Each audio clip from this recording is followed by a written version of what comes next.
In August 1944, the war in France began to behave in ways no staff college had prepared for. The German front did not bend or withdraw in stages. It simply dissolved. Allied planners, still operating on assumptions shaped by Normandy's brutal attrition, found their maps outdated almost as soon as they were printed. Lines meant to mark resistance now pointed to nothing at all. American armored columns rolled east, expecting contact, and found silence. Villages prepared for defense stood undefended. Road junctions that doctrine insisted must be held were empty but for abandoned vehicles and scattered equipment. The absence itself was unsettling. War was supposed to announce itself with fire and delay. Here, it offered neither. When German soldiers appeared, they did so not as units maneuvering under command, but as men arriving in clusters, hands raised, weapons discarded, eyes hollow with exhaustion. They surrendered not because they had been decisively defeated in battle, but because they no longer knew where the battle was. Command links had snapped. Orders had failed to arrive. The front, as an idea, had lost meaning. Allied intelligence struggled to explain what was unfolding. Was this a planned withdrawal, masking a deeper defense? Or was it evidence of something rarer, a systemic collapse occurring faster than it could be measured? Reports contradicted one another. Reconnaissance outran analysis. No one could say with confidence how much of the German army still existed as a coherent force. Most commanders responded as training dictated: slow down, consolidate, wait for clarity. Chaos, after all, could be a deception. Empty roads might conceal reserves just beyond reach. History was full of armies destroyed by mistaking absence for weakness. But one commander read the same evidence differently. To him, disorder was not camouflage. It was confession. The enemy was not regrouping. It was unraveling. George S. Patton had seen retreats before. This was not one of them. What lay ahead, he sensed, was not a trap but a vacuum. A moment when the structures of war had loosened, and speed could do what firepower could not. The danger was obvious. So was the opportunity. And Patton understood something else as well. Moments like this did not announce how long they would last. They simply closed. As his columns pushed deeper into the empty space where a front should have been, the war entered a brief, unstable Phase 1 where decisions made in days could echo for months. Patton did not interpret the empty roads as an invitation to pause.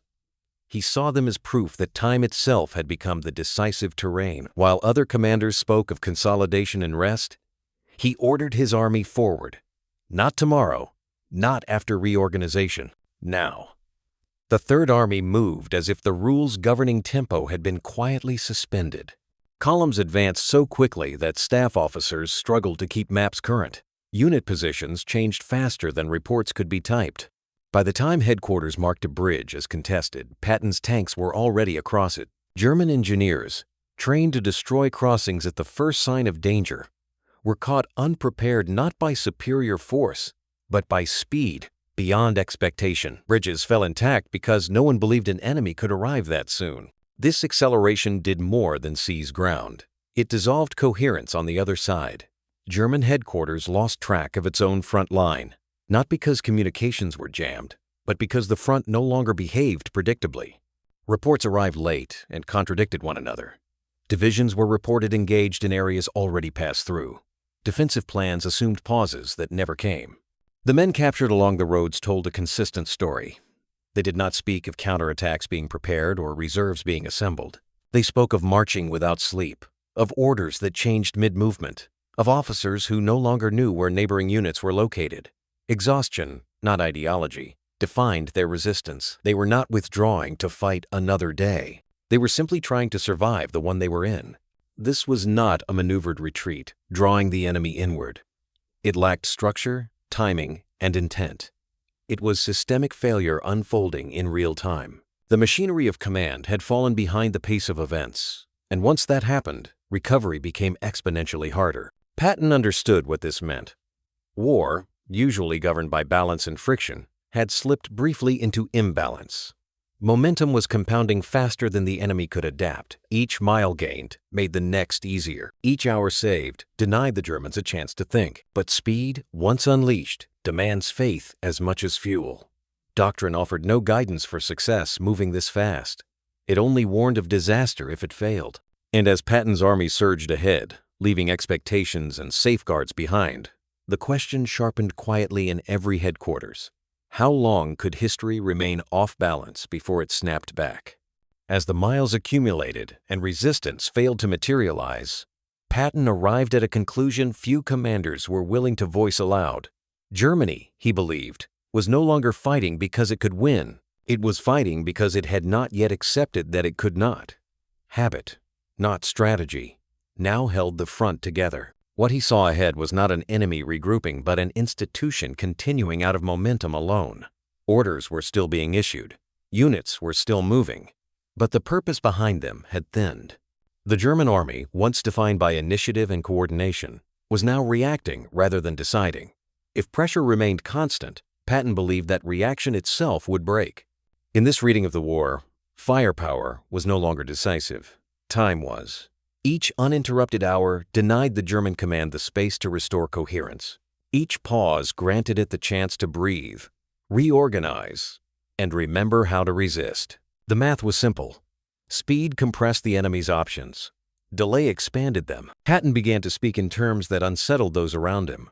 He talked less about objectives and more about tempo, less about terrain and more about calendar dates. Winter, he knew, was not merely a season, it was a strategic event. Once roads froze and daylight shortened, movement would slow for everyone. The moment would close, regardless of who held the initiative. To him, the calculation contained no romance. It was arithmetic. Advance faster than the enemy can think. Do not give time for fear to solidify and to resolve. Victory would not come from one decisive battle, but from denying the enemy the psychological space to rebuild a front. This way of thinking crossed an invisible line. Wars, after all, were meant to be won by defeating forces, not by inducing collapse through motion alone. Doctrine taught caution in the face of uncertainty. Patton was proposing to weaponize uncertainty itself. At headquarters, the idea sounded reckless. It asked commanders to accept ambiguity without reassurance.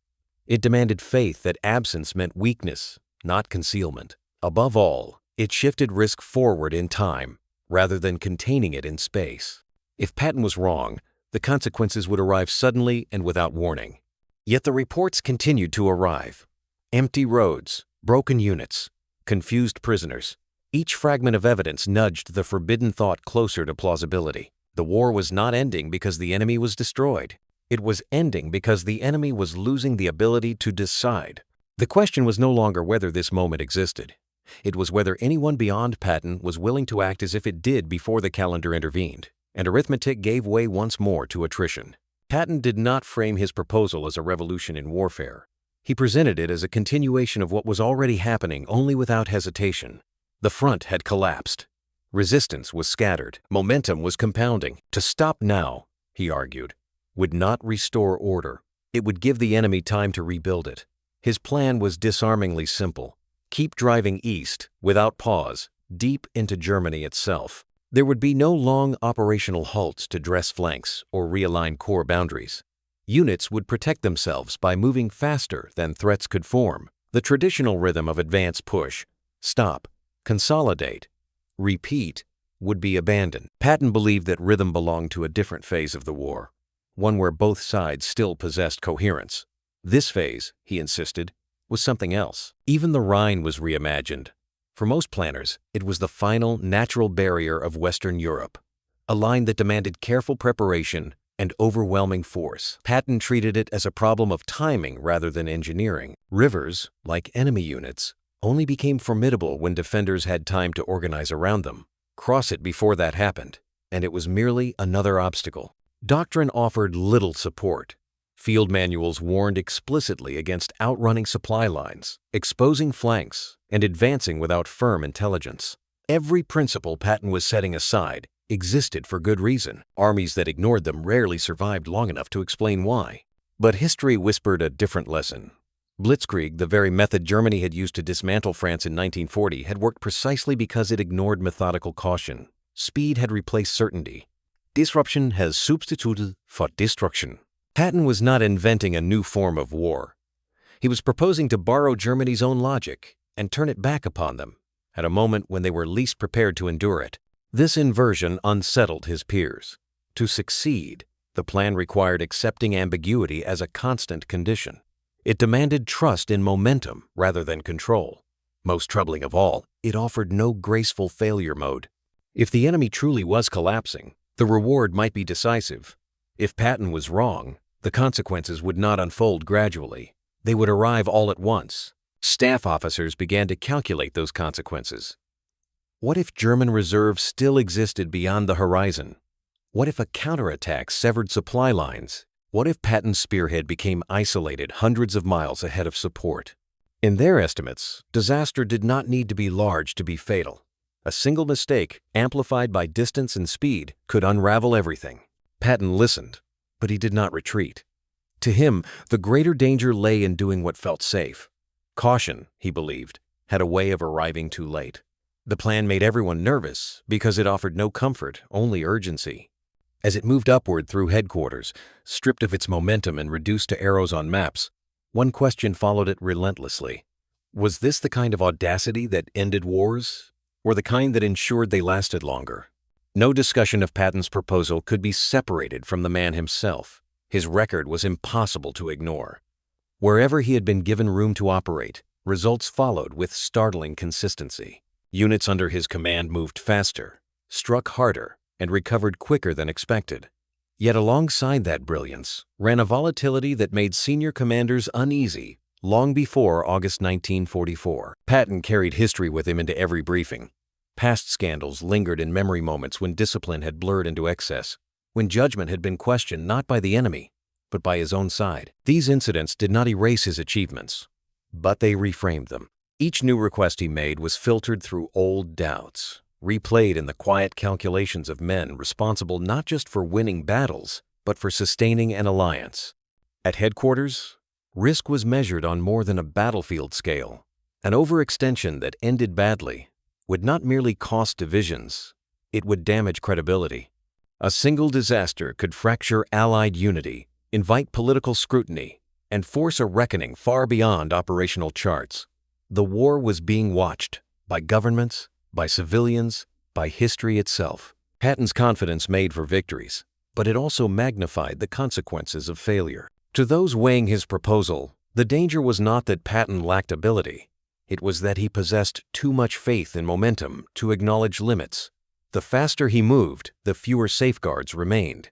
If success continued, his instincts would be praised as vision. If it faltered, the blame would be indivisible. Responsibility would not rest with a single army commander, but with the entire command structure that allowed him to proceed. Patton, for his part, believed the greater threat lay elsewhere. To him, fear of failure had become its own strategic liability. He argued that caution was now distorting judgment, turning manageable uncertainty into paralysis.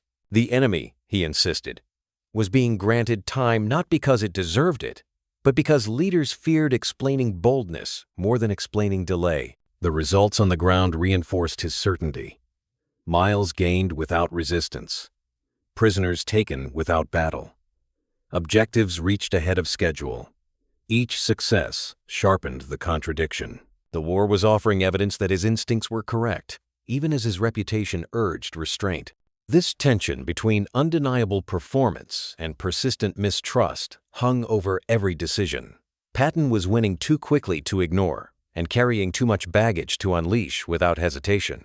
Headquarters found itself trapped between two risks: the risk of allowing a volatile commander too much freedom, and the risk of restraining the one man who seemed to understand the moment. As the debate continued, time kept moving forward. Patton's columns did not pause to consider reputations. They advanced into a future that senior commanders were still arguing over, forcing a question no one wanted to answer directly. When success comes from a man you do not fully trust, which matters more, the outcome or the control you surrender to achieve it? By early September, certainty had become the rarest commodity on the Western Front. Intelligence reports arrived in fragments, often outdated before they could be assessed. Reconnaissance units confirmed what commanders could already see: long stretches of open road, abandoned positions, enemy contact that vanished as quickly as it appeared. What none of it could explain was why. The emptiness invited two interpretations, each equally dangerous. Perhaps the enemy was beaten, stripped of cohesion, and incapable of meaningful resistance. Or perhaps the roads were empty because German forces were withdrawing deliberately, waiting beyond the horizon for a moment to strike. History offered examples of both, and memory weighed heavily on every analysis. Patton chose to believe what movement itself suggested. Armies preparing an ambush, he argued, did not surrender in disarray. They did not abandon equipment, wholesale, or lose track of their own units. Momentum, to him, was evidence. The faster his army advanced, the more the picture clarified. Speed reduced uncertainty. By forcing the enemy to reveal himself, headquarters reached the opposite conclusion. Incomplete intelligence demanded restraint, not acceleration. The absence of resistance could not be trusted, precisely because it could not be explained. Commanders trained to anticipate deception saw danger in assuming collapse. They believed caution preserved options, while momentum narrowed them irreversibly. This was not a disagreement over terrain or timing. It was philosophical.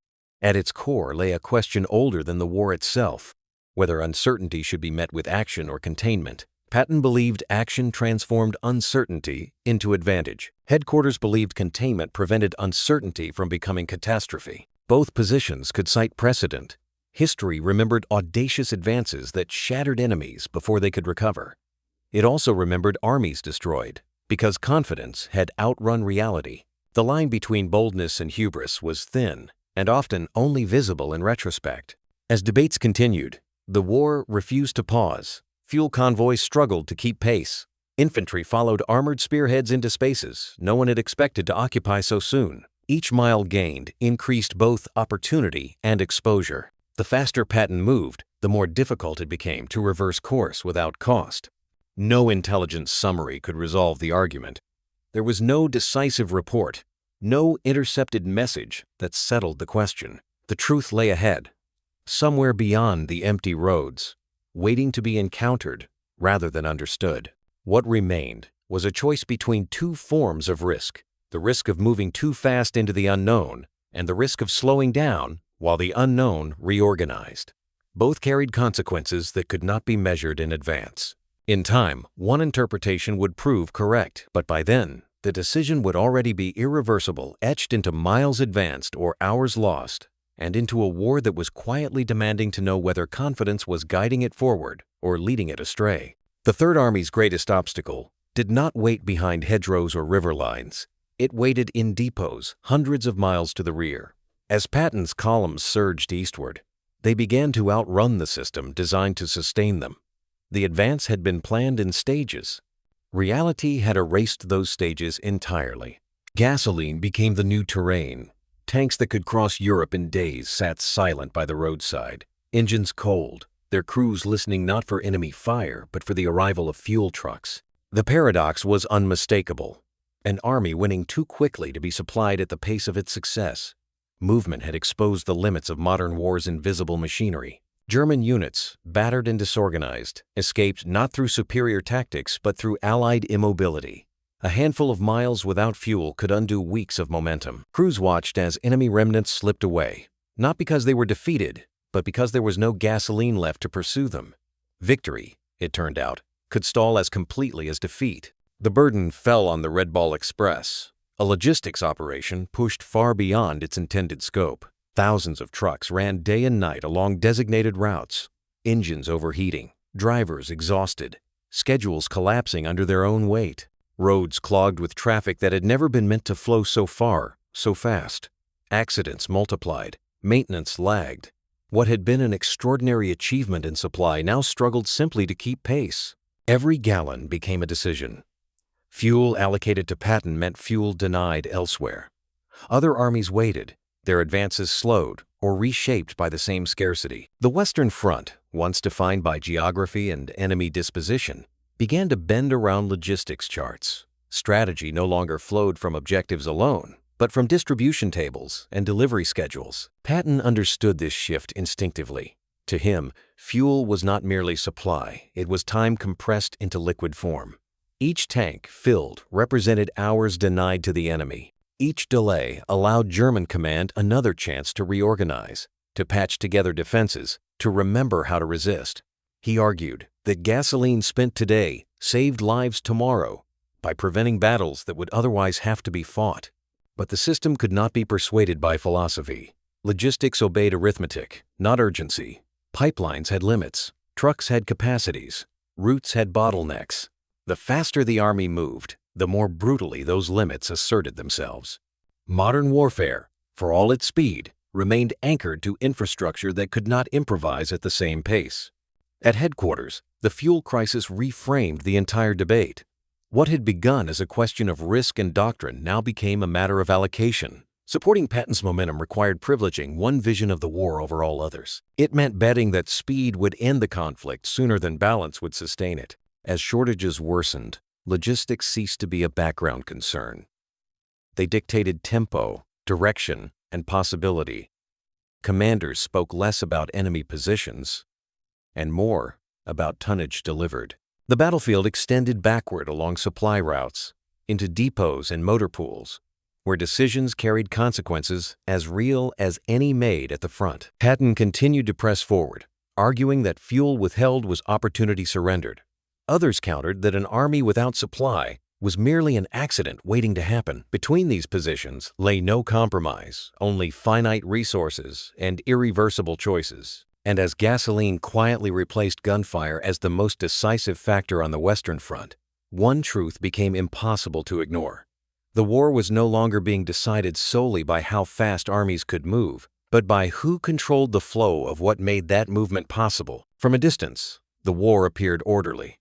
At headquarters, large maps were covered with clean arrows pushing steadily eastward, symbols advancing with a clarity the battlefield itself never possessed. These lines suggested coherence, intention, control. They did not show stalled convoys, exhausted crews, or the long intervals where no one knew exactly where the enemy was. Planners studied these maps and imagined what could not be drawn on them. What if German reserves still existed beyond the arrows? What if formations, unseen and unreported, were assembling just outside the range of reconnaissance? The more ground Patton's forces covered, the longer and more fragile their lines became. On paper, progress looked impressive. In reality, exposure was increasing with every mile. The scenarios multiplied quietly. A sudden counterattack against an extended flank, a severed supply route, a spearhead driven too far forward, isolated before support could arrive.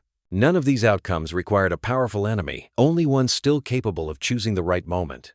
And no one could confirm with certainty that such a force no longer existed. This uncertainty sharpened fear. Intelligence, already incomplete, grew less reliable as speed increased. Reports lagged behind movement. A German unit noted in one location might have dissolved or repositioned by the time it appeared on a map. Absence of contact could mean collapse, or it could mean concealment. Data could suggest probabilities, but it could not eliminate doubt. Patton rejected the paralysis this doubt produced. He argued that delay carried its own dangers, equally severe and far more predictable. Every pause allowed German command time to restore order, to identify weak points, to assemble resistance where none currently existed. Waiting for certainty, he insisted, was merely granting the enemy time to manufacture it. To Patton, the maps misled not because they were wrong, but because they implied a control that did not exist. War, as he understood it, could not be managed into safety. It could only be decided by forcing the enemy to react faster than he could recover. Fear, in his view, was not a warning, it was a signal that opportunity was being wasted. At headquarters, the same fear was interpreted differently. It was not a call to act, but a reminder of responsibility. Commanders there did not have the luxury of betting only one army. They had to consider the entire front, the alliance behind it, and the consequences of a failure that might not be recoverable. Their fear was not cowardice, it was stewardship. Between these perspectives lay a widening gap. One side saw motion as protection, the other saw restraint as insurance. Both were responding rationally to uncertainty, yet drawing opposite conclusions. The cleaner the arrows looked, the more violently reality resisted simplification. No report could settle the argument. No reconnaissance flight could guarantee the absence of German reserves. The war had reached a point where decisions had to be made without confirmation, and where confirmation might only arrive after consequences were already fixed. In the empty spaces between data points, fear took shape. It filled the gaps left by incomplete knowledge, whispering of disasters not yet visible but entirely possible. And as headquarters weighed those possibilities against Patton's relentless urgency, the maps continued to advance eastward, masking a question that no amount of careful planning could fully answer. Was fear the enemy that needed to be defeated, or the warning that could not be ignored? Success arrived faster than the system designed to manage it. As Patton's advance accelerated, it began to strain the Allied structure built to coordinate a coalition war. Unity of command depended on predictability, on armies moving in relation to one another, on plans unfolding within expected timelines. Patton's speed broke those assumptions quietly but thoroughly. Doctrine fell behind reality. Procedures written for deliberate advances could not keep pace with formations that changed position daily, sometimes hourly. Coordination meetings discussed objectives already achieved. Boundaries between armies blurred, not because of confusion at the front, but because movement had outrun agreement. The war was no longer proceeding according to plan. The plan was chasing the war. This created friction far from the battlefield. Liaison officers struggled to synchronize efforts between neighboring commands moving at different tempos. Air support planning lagged behind rapidly shifting ground positions. Even simple tasks, allocating supplies, managing traffic routes, deconflicting objectives, became increasingly complex when one army refused to slow down to match the rest. What unsettled headquarters most was not inefficiency, but precedent. Victory achieved outside established control mechanisms raised uncomfortable questions. If Patton's methods worked, what did that say about the systems governing everyone else? Innovation without permission began to resemble insubordination, not because it failed, but because it succeeded too visibly. At the political level, discomfort grew sharper. Allied strategy was as much about maintaining cohesion as defeating Germany. A single commander racing ahead risked distorting the narrative of shared effort. Success at this pace threatened to create imbalance not only on the battlefield, but within the alliance itself. Wars were won collectively, and credit, like risk, was expected to be shared. Patton saw none of this as his concern.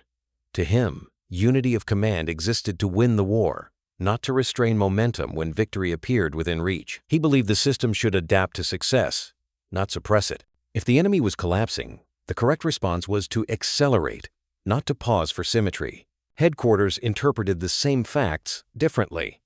Systems existed precisely to prevent localized success from turning into strategic vulnerability. The faster Patton moved, the harder it became to supervise, support, or restrain him if circumstances changed. Control, once loosened, could not be easily regained without cost. This tension transformed momentum into a liability. What had once been evidence of opportunity now looked like exposure. Every mile advanced increased not only reach, but isolation. The very speed that had unbalanced the enemy was beginning to unbalance Allied command itself. Behind closed doors, discussions shifted tone. The question was no longer whether Patton was right about the enemy's condition. It was whether allowing one commander to operate beyond tight control endangered the larger war effort. The calculus moved away from battlefield outcomes and toward governance, how much autonomy could be tolerated before coherence fractured. As plans were revised, measures were considered to reassert structure, not to punish success, but to contain it. Control needed to be restored, even if that meant sacrificing tempo. The system was not designed to gamble on momentum indefinitely. Patton continued to push forward, but the space around him began to tighten. Coordination requests multiplied. Directives became more specific. Resources were scrutinized more closely. The war, which had briefly slipped beyond management, was being drawn back under supervision. Momentum, once celebrated, was now treated with suspicion. And as headquarters prepared to reimpose order on a front moving faster than it could be governed, the irony settled in quietly. The very success that had opened the door to ending the war sooner was now making that door harder to pass through. For a brief stretch in early autumn, the war offered something it rarely did: clarity through absence. German defenses remained thin far longer than Allied planners had expected. The lines that should have thickened did not. Resistance, when encountered, lacked depth.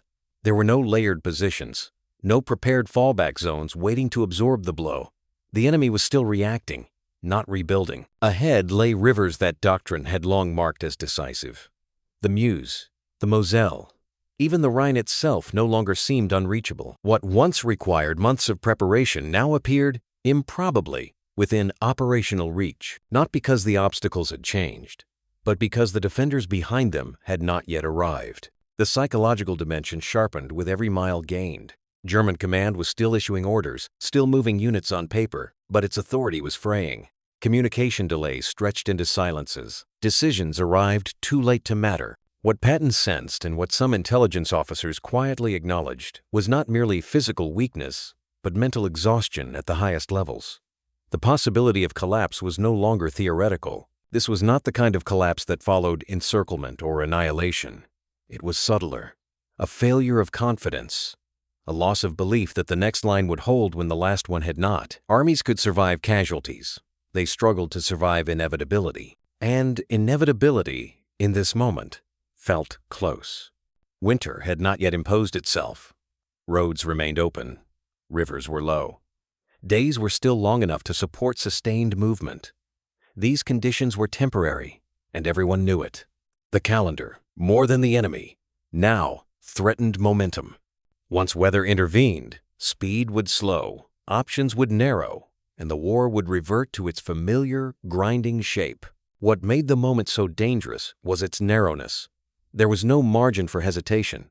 The same factors that created opportunity also magnified risk. Supply lines were stretched. Intelligence remained incomplete. A single miscalculation could turn promise into catastrophe. The window demanded commitment without guarantee. Patton believed this was the decisive hinge of the war. He argued that German resistance, already hollow, would not survive sustained pressure at this tempo. Cross the next rivers before defenses solidified, and the enemy's command structure might simply fail. Not defeated in battle, but broken by speed and inevitability. Others saw the same landscape and drew a different conclusion. Thin defenses could thicken quickly. Rivers could become traps as easily as gateways. Psychological collapse was impossible to measure and dangerous to assume. To stake everything on such an outcome seemed to them less like strategy and more like faith. Yet faith, in war, often masqueraded as judgment. Every major decision rested on assumptions that could not be proven in advance. The difference here was scale. This was not a choice about where to attack next, but about whether to press so hard that recovery became impossible, or to slow down and ensure control at the cost of time. The moment could not be prolonged. It existed only because it had not yet been fully recognized. Once acknowledged, it would begin to close. Delay did not preserve it. Delay consumed it. As reports continued to confirm German weakness and the roads remained open, the war balanced briefly on a knife edge. One decision could compress months of fighting into weeks, or it could expose an army to risks from which there would be no recovery. The window was there. It was visible, and it was closing whether anyone chose to act on it or not. The decision did not arrive with drama. There was no confrontation, no sharp exchange of words carried down the chain of command. It came instead as an adjustment, quiet, procedural, almost technical. Fuel allocations were revised, routes reassigned, priorities recalculated. On paper, it was simply a redistribution of resources across the front. In practice, it changed everything. Gasoline that had once flowed toward the Third Army was diverted elsewhere.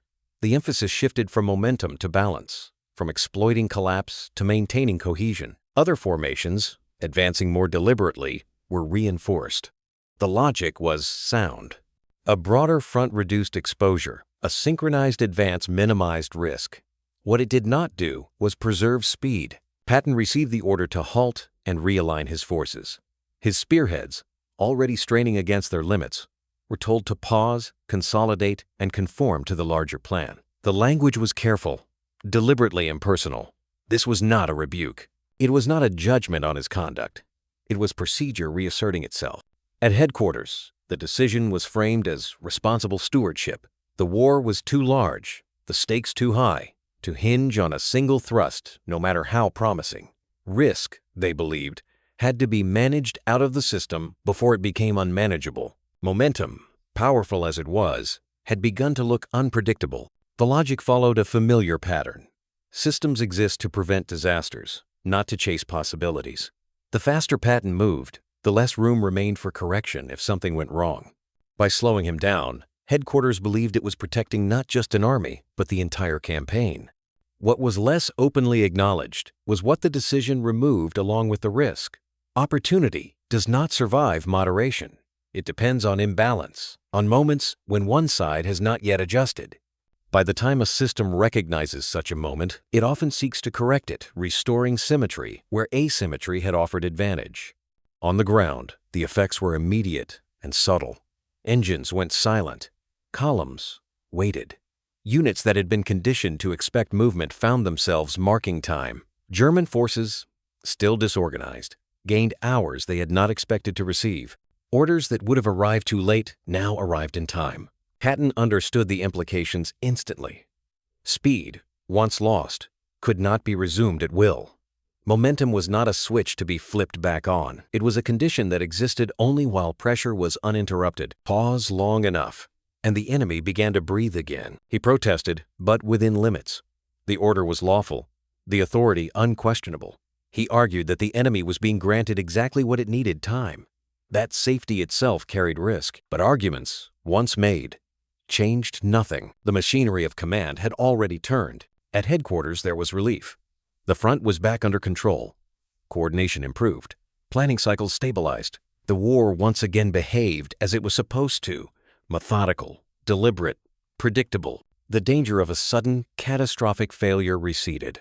So did the chance of something rarer. Speed died quietly. Not in battle, not under fire, but in schedules and supply tables. The roads remained open, but the urgency faded. What had been a sprint slowed to a march. The system had reasserted itself, confident that it had chosen prudence over recklessness. Yet prudence has a cost that is not always immediate. As Patton's army realigned, German command did what armies have always done when given time. It recovered enough to resist. Lines were patched, units reformed. The war, denied its brief imbalance, returned to equilibrium. There was no single moment when opportunity vanished. No marker on a map to show where it slipped away. It dissolved gradually, consumed by caution. The decision to slow down did exactly what it was designed to do. It prevented disaster. It also ensured that the war would continue. And as engines idled and plans were rewritten, the quiet truth settled in across the front. The most decisive weapon of that moment's speed had been set aside not because it failed, but because it frightened the system meant to control it. The effects were not immediate, and that made them harder to recognize. There was no sudden counterattack, no dramatic reversal to mark the change. Instead, German forces were given something they had been denied for weeks: time. And with time came the ability to think again. Fragments of shattered units began to coalesce. Orders, once ignored or lost, started to arrive and be obeyed. Defensive positions were not strong, but they existed. Roadblocks appeared where there had been none.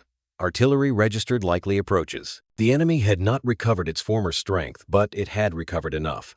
Lines stabilized, first tentatively, then with growing confidence. What had been fluid became fixed. What had been improvised became organized. The war, which had briefly escaped its usual gravity, settled back into familiar patterns. Advance was no longer assumed. It had to be earned again, mile by mile. Winter returned to the battlefield, as Patton had warned it would. Rain turned roads into mud. Rivers rose. Daylight shortened. Movement slowed not because commanders chose it, but because conditions imposed it. The environment reclaimed its role as an equal participant in the conflict, shaping outcomes as decisively as any general. Fighting became deliberate and costly once more. Each position was contested. Each village required planning, preparation, and sacrifice. Casualties increased, not in dramatic spikes, but steadily in accumulation measured in reports rather than headlines. The war resumed its older rhythm: advance, resist, attrition. Looking back, it was tempting to search for a single moment when everything went wrong. A missed order, a flawed estimate, a decision that, if reversed, might have changed the course of events. But no such moment existed. Momentum did not collapse under enemy fire.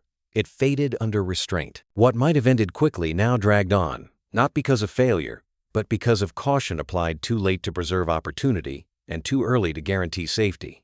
The system had worked as designed. It prevented catastrophe.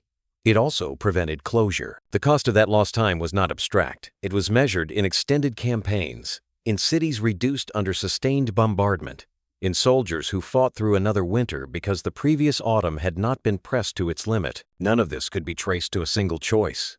It was the cumulative effect of delay. Patton's army continued to fight. as it always had with effectiveness and determination. But it did so now within a war that had returned to equilibrium. The enemy was no longer unraveling. He was resisting. The chance to exploit disorganization had passed, replaced by the familiar grind of modern conflict. At headquarters, there was vindication and unease in equal measure. The feared disaster had not occurred. The front held. Coordination improved. The alliance remained intact. These were not small achievements, but alongside them lingered a quieter realization. The moment of maximum advantage had been allowed to expire. History rarely records losses of opportunity with the same clarity as defeats. There are no monuments to time not used, no casualty lists for battles never fought. The consequences emerge gradually, stretched across months, absorbed into the background noise of continued war.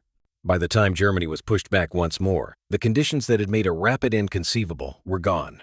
The war would still be won, but it would be won the hard way. There was no single moment of failure to assign blame to, no dramatic turning point to condemn or defend.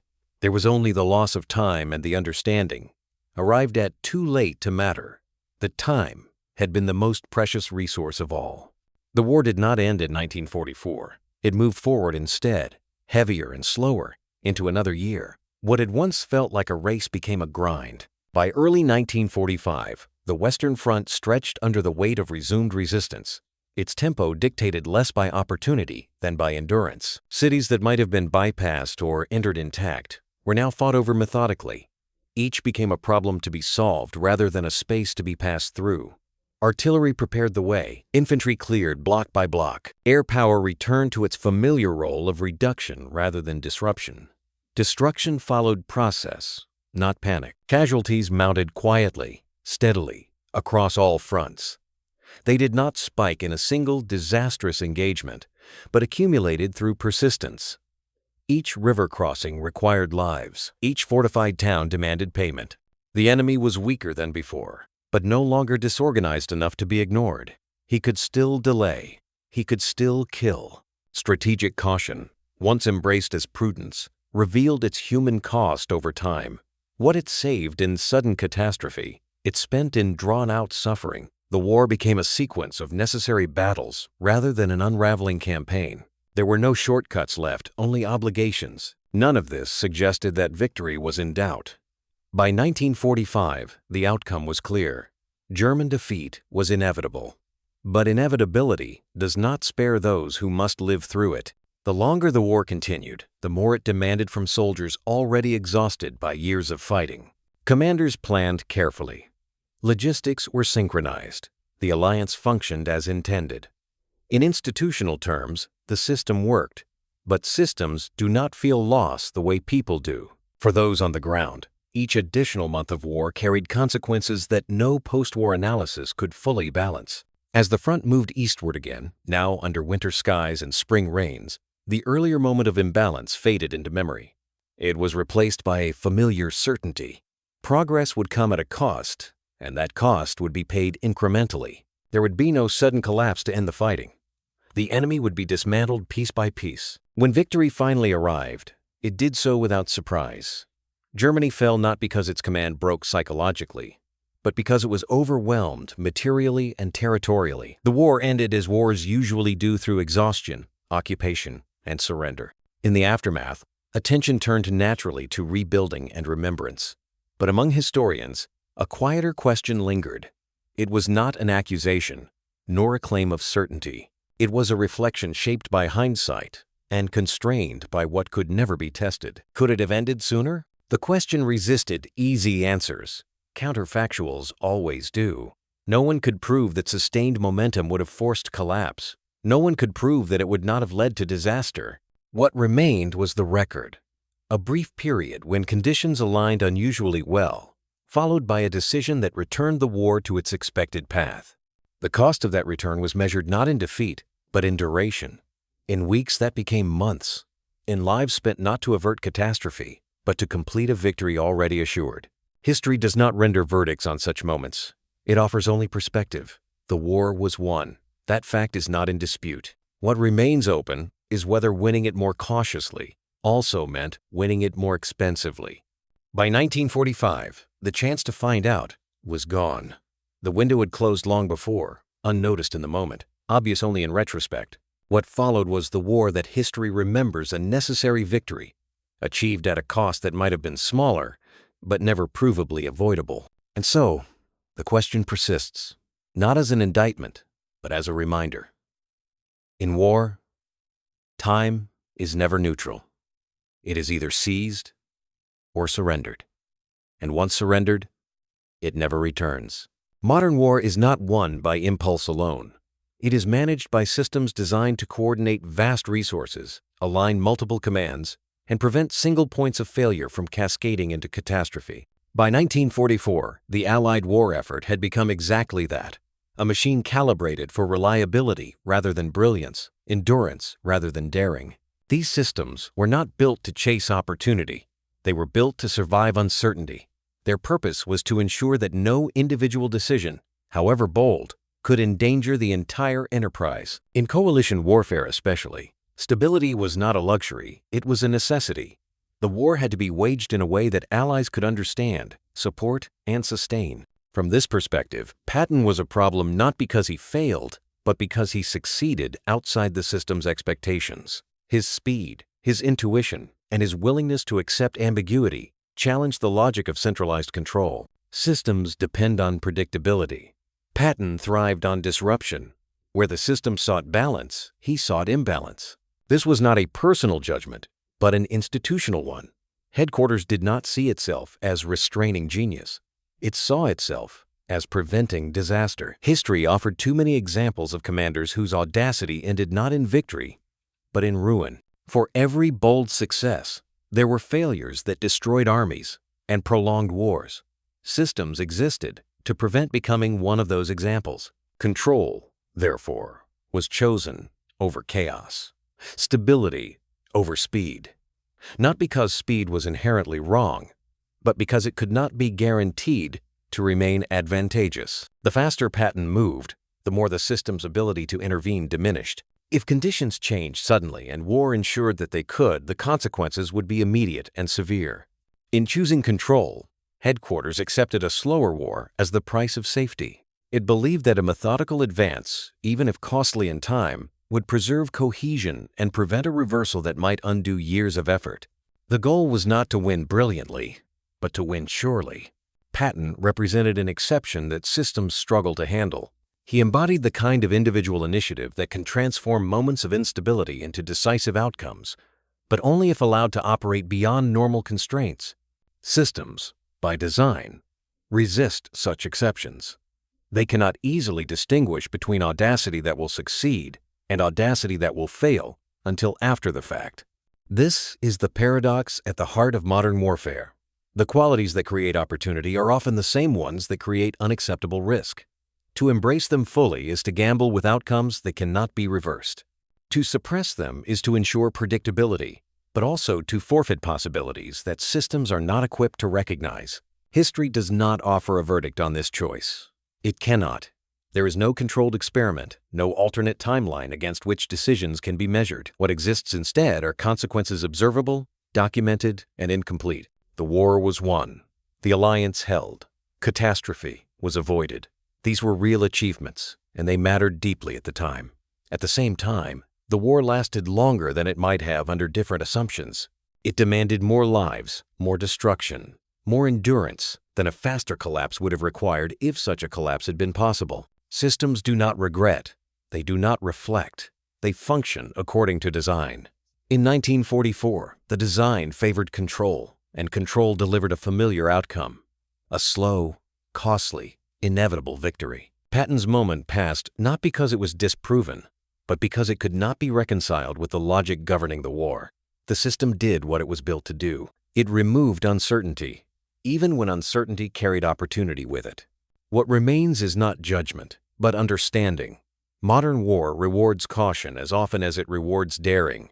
Sometimes the two align, sometimes they collide. In that collision, decisions are made not on what might be gained, but on what must not be lost. History records the result, not the road not taken.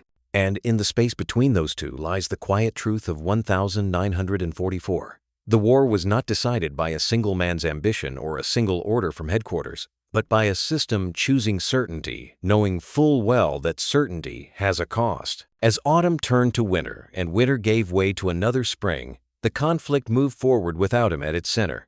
His army continued to fight, to advance, to fulfill its role within the larger design. But the moment that had once seemed to bend around his urgency was gone. The war no longer raced.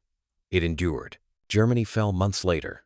As history records it would, the Reich collapsed under weight. It could no longer bear cities overrun, armies shattered, command reduced to fragments, issuing orders that no longer mattered. The end came not as a sudden unraveling, but as an exhaustion of all remaining options. Victory arrived, complete and undeniable, yet it arrived on a different timeline. The opportunity that had once hovered briefly over the Western Front proved to be exactly that fleeting. Modern war does not preserve such moments. It offers them without warning and withdraws them without explanation. Once gone, they cannot be recreated by will alone. They belong to conditions, not intentions. Patton understood this instinctively. He believed that safety itself carried risk, that restraint could be as dangerous as recklessness when time favored one side over the other. To him, catastrophe did not only come from bold failure, it could come from careful delay. But this was a truth systems were not built to accept. Headquarters, for its part, avoided disaster. No Allied army was cut off and destroyed. No sudden reversal forced retreat. The front held. The alliance remained intact. From an institutional perspective, the war unfolded as it should have: controlled, coordinated, ultimately successful. These were not trivial achievements. They were the foundation on which victory rested. But time was lost. It was lost quietly, without a single order marking its passage.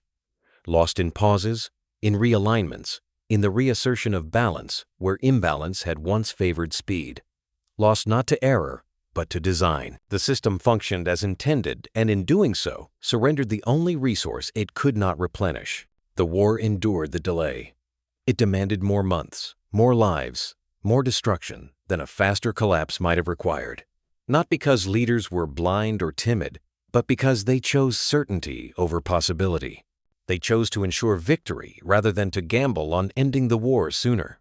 History does not condemn that choice. It records it. Patton did not lose the war, nor did headquarters prolong it out of malice or fear alone. What occurred was more subtle and more instructive.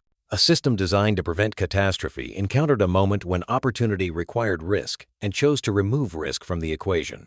In doing so, it also removed speed. They slowed him to prevent catastrophe. The war endured the delay. This is the irony that lingers beyond the dates in the maps. Modern war rewards control, but it does not eliminate consequence. Safety reduces danger, but it does not erase cost. Opportunity, once passed, does not return to argue its case. Patton's story is not one of thwarted ambition, but of misalignment between an individual attuned to fleeting moments and a system built to distrust them. Both were rational. Both were effective in their own way. Together, they produced a victory that was certain, but slower than it might have been.